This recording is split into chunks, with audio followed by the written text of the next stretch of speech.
ఇదెక్కడి ధర్మం? ఎవడు చెప్పిండు ఈ శాస్త్రం? సనాతన ధర్మం అది చెప్పిలే. ఏం చెప్పిందో తెలుసా? ధర్మం ఎన్నటికైనా నువ్వు నీతోనే ప్రారంభం కావాలి. నువ్వే ధర్మవీరుడవు. ధర్మం నీ నుంచే కాపాడబడాలి. ఎవడో వచ్చి కాపాడతాడనుకోవడం అజ్ఞానం. అది హిందువుల లక్షణం కాదు. ఎలా చెప్తున్నావు స్వామి మాట అంటే, పరమాత్మనే ఆయుధం పట్టుకొని అవతారం ఎత్తాల్సి వచ్చింది. భగవంతుడే ఆయుధం బట్టి అవతారం ఎత్తాల్సి వచ్చింది. ఉత్త చేతులతో నొచ్చిలేడు. అది మనందరికి ఆదర్శం. కానీ మనం ఏం చేస్తున్నాం?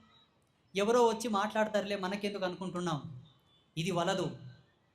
ఇంతవరకు ఉన్నదేమో, ఇక ముందు అది మనకు అవసరం లేదు.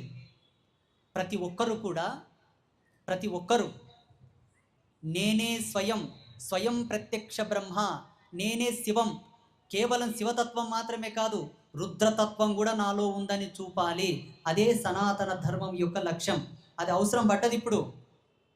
గతంలో బ్రతికాం, మన మైకంలో మనం బ్రతికాం. ఇప్పుడు అలా ఉండడానికి అవకాశం లేదు. ఇది మీరు అందరూ బాగా గుర్తుపెట్టుకోవాలి.